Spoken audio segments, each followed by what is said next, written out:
अस्सलाम वालेकुम दोस्तों, प्रोग्राम सर निसरिया पांध में हमेशा जी तव्हांजी ख़िदमत में के नए मौजू से मुखातिब थींदो आहियां। मुंहिंजो अॼु जो सुवाल आहे, पंहिंजे माइटनि जे अॻियां बादशाह, पंहिंजे औलाद जे अॻियां हक़ीर हुजण जो सबबु कहिड़ो आहे।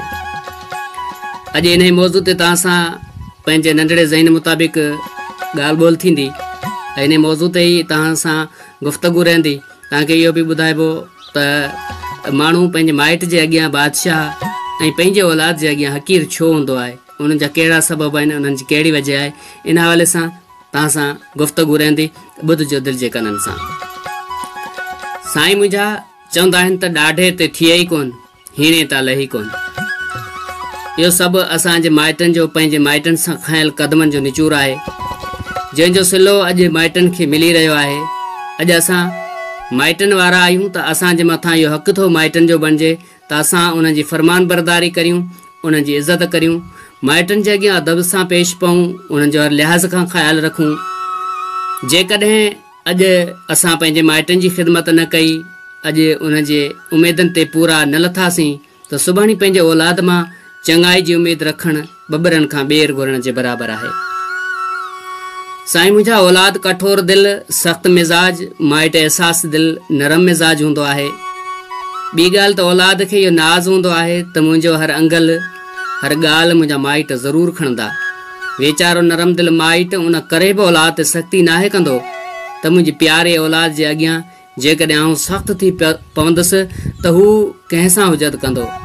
उन करे औलाद माइट जे अॻियां बादशाह ऐं माइट औलाद जे साम्हूं हक़ीर हूंदो आहे।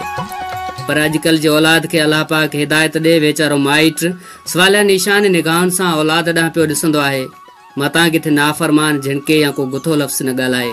इन करे औलाद जी तरबियत पंहिंजे औलाद जे साम्हूं पंहिंजे माइटनि सां पेश अचणु वक़्तु असांजो रवैयो ऐं सुठो हुअणु घुरिजे, छो त असांजो उथणु वेहणु, ॻाल्हाइणु, ॿियनि जे अॻियां पेश पवणु असांजे औलाद जी तरबियत आहे।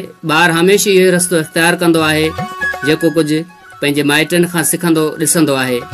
इहो हूंदो आहे ॿार जे मथां तरगीब जो असरु। उन करे पंहिंजनि माइटनि जी इज़त करियो, उन्हनि जो ख़्यालु करियो, अदब करियो, उन्हनि जे खाधे पीते, कपिड़े लटे खां वठी, जेकॾहिं ख़ुदा न ख़ास्ता असांजो माइट पीरीअ में बीमार आहे त उन जी दवा दरमल ऐं वक़्त ते खाधे पीते खां वठी हर कमु, हर शइ जेकॾहिं असां यकदमि पंहिंजे औलाद जे साम्हूं सरंजाम ॾींदासीं त असांजो औलाद सबक़ु पिराईंदो। इहा असांजे औलाद जी तरबियत हूंदी। मुंहिंजे सम्झ मूजिबि इहे ॻाल्हियूं फरमान बरदार औलाद जो संगे मेल जोड़े सघनि थियूं। वधीक उन खां बहितर ॻाल्हि तव्हांजे ज़हन में हुजे त ज़रूरु लिखिजो त मूं नाचीज़ जी बि रहनुमाई थी सघे थी। साईं मुंहिंजो अॼु जो मौज़ू तव्हांखे कीअं लॻो, पंहिंजे राय खां ज़रूरु आगाह कजो। मूंखे उमेदु आहे त तव्हांखे हीउ मुंहिंजो अॼु जो मौज़ू ज़रूरु पसंदि आयो हूंदो।